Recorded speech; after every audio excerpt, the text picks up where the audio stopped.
Hello friends, welcome to our channel Current Affair Updated. This is Dewashish Avasthi. As we are continuing with a modern history lecture, this is lecture number 12.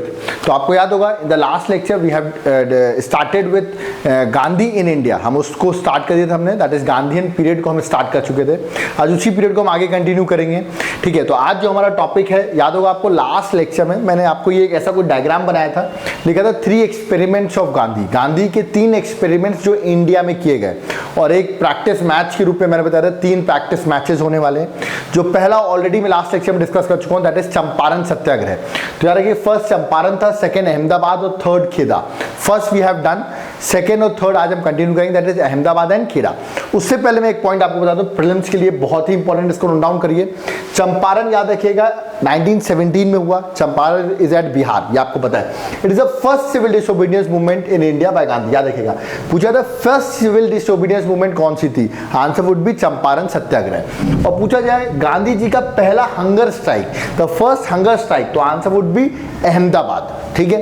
And third अगर question पूछा था first non corporation, तो answer would be Kheda satyagraha. तो यार ये 3 सत्याग्रह, Champaran, Ahmedabad and Kheda. इन तीनों सत्याग्रह में सबसे पहले हुआ है Champaran. First CDM is Champaran, first hunger strike off Gandhi is Ahmedabad and first non cooperation of Gandhi is Kheda satyagraha. तो 3 सत्याग्रह हैं. ठीक है, स्टार्ट करते हैं. अहमदाबाद और खेड़ा ऑलरेडी बता चुका हूं मैं, गुजरात में लोकेटेड है. तो let's start the second Satyagraha of Gandhi, that is Ahmedabad, which was held in 1918. But हाँ, खेड़ा से पहले हुआ है, इसलिए मैंने पहले अहमदाबाद डिस्कस कर रहा हूं. ठीक है, तो देखिए अहमदाबाद जो सत्याग्रह था 1918, उससे पहले हम उसका इशू जान लेते हैं. वहां पर इशू क्या था. यहां पर देखिए, यहां पर गांधी को फंसाया गया. मतलब एक तरीके आप देख सके क्या ट्रैप किया गया. कैसे, देखिए ट्रैप यहां पर ऐसे किया गया. एक्चुअली जो अहमदाबाद का इशू था वो था between workers and mill owners, और दोनों इंडियंस हैं, वर्कर्स भी और मिल ओनर्स भी. और मिल ओनर्स तो वो लोग हैं जिन्होंने गांधी को even they have given certain land, ठीक है, for creating of Sabarmati Ashram, they have given certain land to Gandhi. तो ऑफ कोर्स गांधी का एक एकदम टोटली नेगेटिव नहीं हो सकते मिल ओनर्स के लिए. और वर्कर्स ऑफ कोर्स उनके भी इश्यूज रियल हैं. क्या इश्यूज थे वो देखते हैं.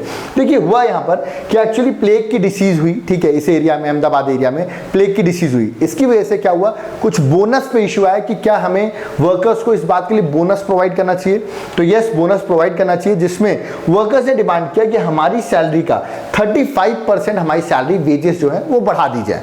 जबकि मिल ओनर्स का ये कहना था कि हम सिर्फ 20% बढ़ा सकते हैं. तो देखिए यहां पर डिस्प्यूट जो है वो 35% और 20% सैलरी इंक्रीज से रिलेटेड है.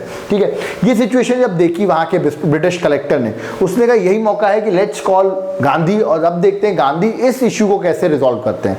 तो गांधी जी को यहां पर बुलाया गया British collector, he calls Gandhi, है ना.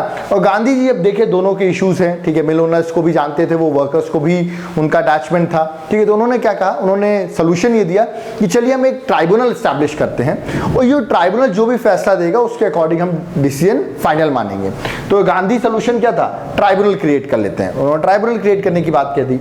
लेकिन यहां पर क्या हुआ, ट्राइब्यूनल क्रिएट करने की बात तो कह दी, बट स्टिल वर्कर्स जो है वो स्ट्राइक पे चले गए. ठीक है, जब वर्कर्स स्ट्राइक पे चले गए तो मिल ओनर्स ने कहा जब ये ट्राइब्यूनल्स पे बिलीव ही नहीं करते हैं वर्कर्स, तो इससे अच्छा है अब तो हम 20% ही देंगे, हम 35% इंक्रीज नहीं करेंगे. ट्राइब्यूनल्स जब ये बात नहीं माने तो वाई वी विल, मतलब वो क्यों माने मिल ओनर्स. तो दे हैव डिसाइडेड कि अगर आप स्ट्राइक पे जा रहे हो तो ओनर्स का रिस्पॉन्स क्या था, you should accept 20%, otherwise we will dismiss you. तो मतलब हम आपको डिसमिस कर देंगे, नौकरी से निकाल देंगे. तो मतलब आप देख रहे हैं मिल ओनर्स भी अब गुस्सा हो गए. अब मिल ओनर्स भी 20% पे अड़के बैठ गए और ट्राइब्यूनल से सॉल्यूशन हुआ ही नहीं. अब इस बात पे क्या हुआ, गांधी जी ने खुद की स्टडी की, क्या एक्चुअली में कितना % सैलरी जो डिमांड कर रहे हैं वर्कर्स, क्या सही में इंक्रीज होनी चाहिए. तो उनकी स्टडी के अकॉर्डिंग उन्होंने पाया yes they should be increase of 35% in the wages of the workers. उन्होंने खुद माना और उन्होंने कहा कि yes I support these workers strike. जो वर्कर्स स्ट्राइक कर रहे हैं मैं इस चीज को सपोर्ट करता हूं. देख सकते हैं गांधी हैज सपोर्टेड हुम, द वर्कर क्लास. उन्होंने यहां पर उसको सपोर्ट कर दिया. अब हुआ ये, देखिए वर्कर्स स्ट्राइक में बैठे हुए थे, लेकिन अटेंडेंस जो थी वर्कर्स की दिन पे दिन कम होती आई थी. मतलब वर्कर्स इतने कंटिन्यूअस टाइम पर स्ट्राइक पे नहीं बैठ सकते थे. तो इशू यहां पर क्या हुआ कि उन्होंने गांधी को बोला कि it's not possible to sit for so long. तो गांधी जी ने डिसाइड किया कि अगर ऐसी ही प्रॉब्लम है, देन गांधी फाइनली डिसाइडेड कि गांधी डिसाइडेड कि let's I will sit in a strike और now it would be the hunger strike until death. मतलब जब तक मेरी मृत्यु नहीं हो जाती तब तक मैं हंगर स्ट्राइक में बैठूंगा. ठीक है, फॉर व्हाट, किसके लिए हंगर स्ट्राइक में बैठे, फॉर द वर्कर्स की 35% सैलरी जो है वेजेस वो इंक्रीज की जाए। तो गांधी जी जब सामने बैठ गए तो it was a great move, मतलब मिल ओनर्स को भी लगा गांधी जी खुद बैठ गए हैं स्ट्राइक में, ठीक है। फाइनली उन्होंने डिसाइड किया let's go to a tribunal, tribunal की बात मानते हैं और ट्राइब्यूनल ने भी रिजल्ट दिया कि यस 35% जो वेजेस है वो इंक्रीज होनी चाहिए और यहाँ पर गांधी की विक्ट्री हो गई, ठीक है। तो Gandhi got a victory. But Gandhi को यहाँ पर एक बात समझ में आ गई बहुत क्लियरली कि कंटिन्यूअस स्ट्रगल करना इट्स नॉट पॉसिबल, ठीक है। आप देख रहे हैं ना कंटिन्यूअस वर्कर्स भी स्ट्रगल कर रहे थे तो वो हटते आ रहे थे। तो यहाँ से भी वो प्रिंसिपल उनका जो मैंने बताया था आपको लास्ट लेक्चर में, स्ट्रगल ट्रूस स्ट्रगल, स्ट्रगल करिए फिर कुछ टाइम पे आराम करना ही पड़ता है, वरना आप कंटिन्यूअस स्ट्रगल नहीं कर सकते। तो यहाँ पर ये एग्जाम्पल बहुत अच्छा बैठता है उनके प्रिंसिपल पे, ठीक है। तो this was a victory again. Champaran में भी उन्होंने एक प्रैक्टिस मैच खेला, वहां पर तो बहुत इजीली विक्ट्री मिल गई। अहमदाबाद में उनको थोड़ी खुद टफ फाइट देनी पड़ी उन्हें, क्योंकि हंगर स्ट्राइक में बैठना पड़ा। अब जो थर्ड था Kheda, the place is also at Gujarat. ये मूवमेंट जो सत्याग्रह हुआ है ये 1918 में हुआ है आफ्टर अहमदाबाद। यहां पर क्या था इशू, देखिए यहां पर क्या तो खेड़ा जगह थी, यहां पर क्या हुआ क्रॉप्स का फेलियर हो गया, ठीक है। जब क्रॉप फेल हो जाती है आपको ऑफ कोर्स लगान प्रोवाइड करना पड़ता है, ठीक है, टैक्सेस देने पड़ते हैं टू हुम, टू ब्रिटिशर्स, ठीक है।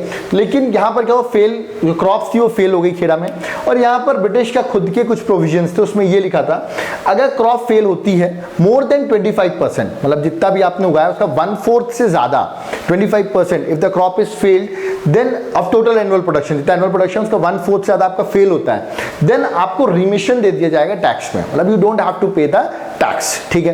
तो ऐसे ही कुछ खेड़ा में हुआ, तो वहां के जो फार्मर्स पीजेंट थे उन्होंने अप्लाई किया कि हमें रिमिशन प्रोवाइड किया जाए, but government rejected remission appeal का, उन्होंने रिजेक्ट कर दिया कि हम आपको रिमिशन प्रोवाइड नहीं करेंगे।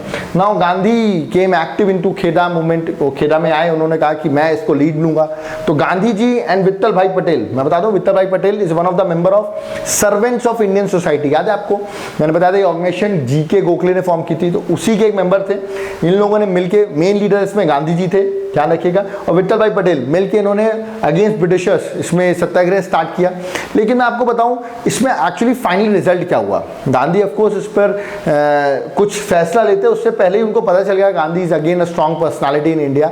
तो ब्रिटिशर्स ने क्या किया, उन्होंने इंस्ट्रक्शंस इशू कर दिए ब्रिटिश गवर्नमेंट की तरफ से, याद रखिएगा कि ओनली दोज पीजेंट कुड पे हु कुड अफोर्ड, मतलब सिर्फ वही पीजेंट्स फार्मर्स पे करे जो अफोर्ड कर सकते हैं। तो it was again a victory of हुम, गांधी, क्योंकि गांधी ने कहा कि अगेन मुझे सक्सेस मिल गई। देखिए ब्रिटिशर्स फोर्स हो गए कि मेरे आने से, मेरी पर्सनालिटी की वजह से ही they were force to give the provide, क्या कि सिर्फ वही पीजेंट्स प्रोवाइड करेंगे वो टैक्स जो अफोर्ड कर सकते हैं। तो again a victory for Gandhi. तो तीनों प्रैक्टिस मैच में कह सकते हैं गांधी हैज हिट अ 6, ठीक है, और तीनों matches Gandhi has won with a success, ठीक है।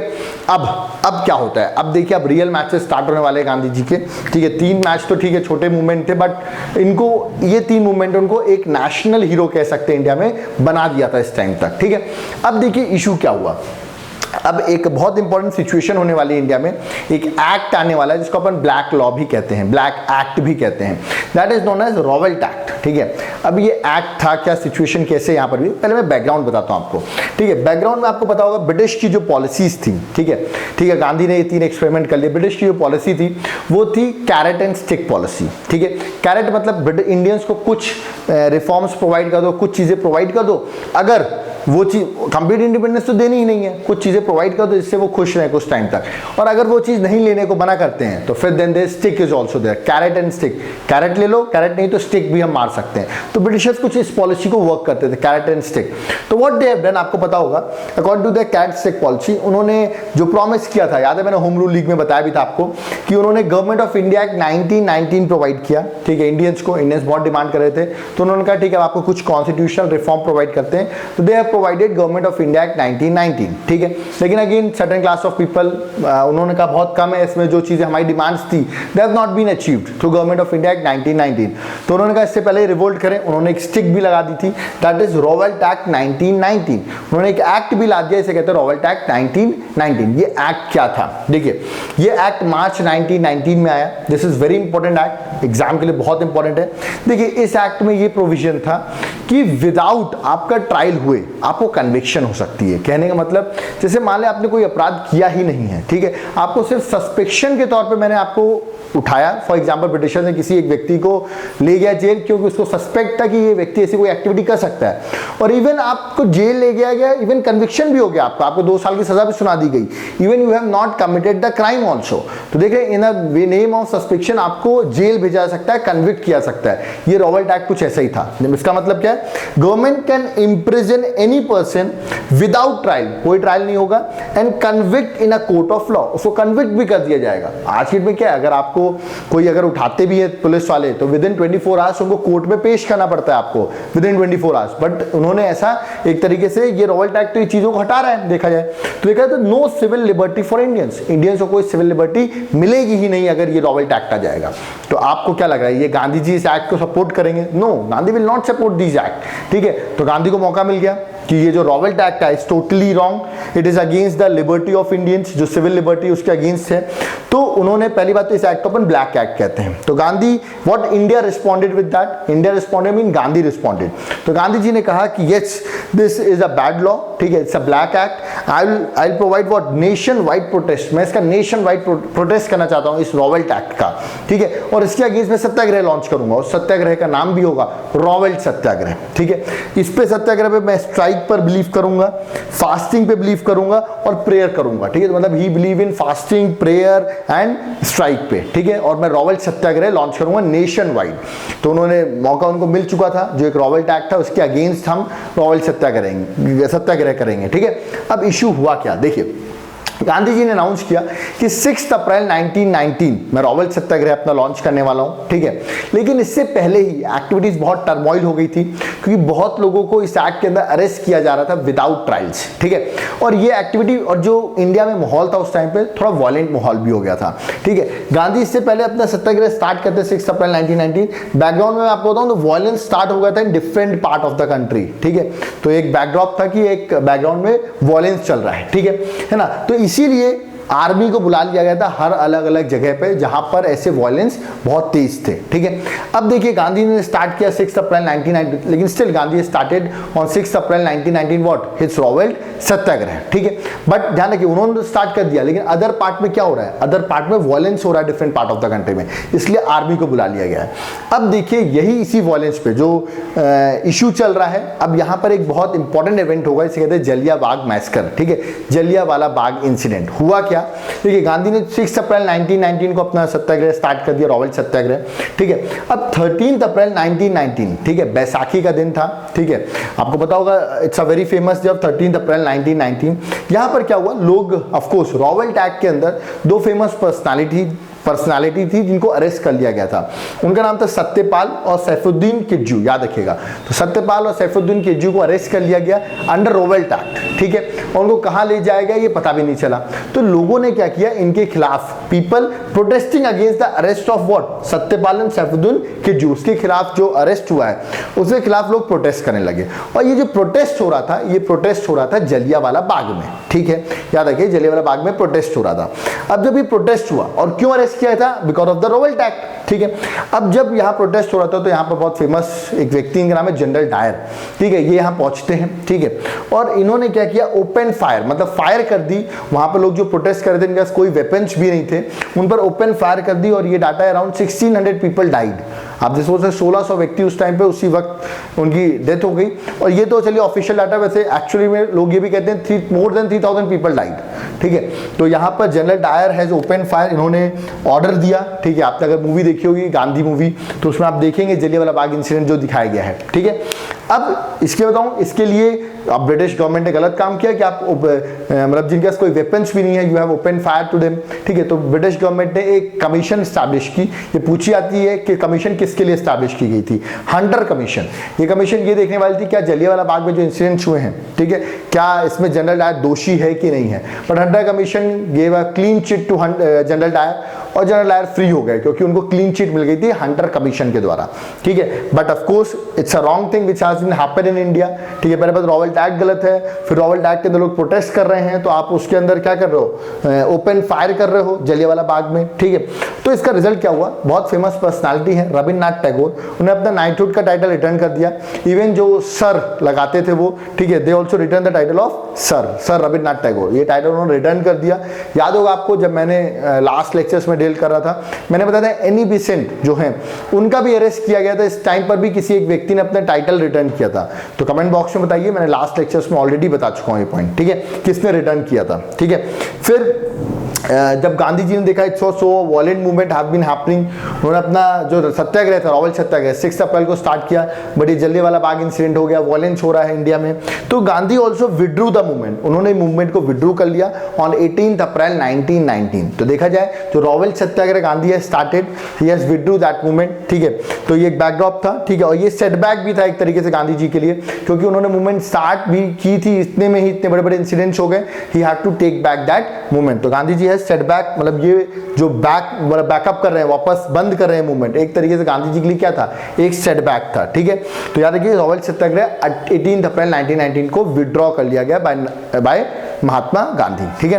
तो यहां तक की सिचुएशन हमने अभी आपको बता दी है। अब आगे क्या होगा, खिलाफत मूवमेंट अपना नेक्स्ट लेक्चर में पढ़ेंगे, नॉन कॉपरेशन मूवमेंट देखेंगे, फिर चौरी चौरा इंसिडेंट भी देखेंगे। तो नेक्स्ट लेक्चर में अपन इन टॉपिक्स को देखेंगे। अगर आपको लेक्चर अच्छा लग रहा हो आप इसको लाइक सब्सक्राइब शेयर जरूर करें, कमेंट भी जरूर करते रहें। अगर आपको कोई क्वेरीज है तो आप कमेंट बॉक्स में कमेंट कर सकते हैं। और आपको किसी भी सब्जेक्ट के हैंड रिटन नोट्स चाहिए, क्योंकि देखिए ये नोट्स जो मैं पीछे लिख रहा हूँ, इससे और बेटर नोट्स भी होते हैं, ठीक है, जो हम आपको हर चीज़ यूट्यूब पे प्रोवाइड नहीं कर सकते, वो हम आपको नोट्स के थ्रू प्रोवाइड करते हैं। तो अगर आपको नोट्स चाहिए हो, चाहे वो मॉडर्न हिस्ट्री के हो या कोई भी अदर सब्जेक्ट के, तो आप नीचे दिए गए नंबर पर कॉन्टैक्ट कर सकते हैं। Thank you.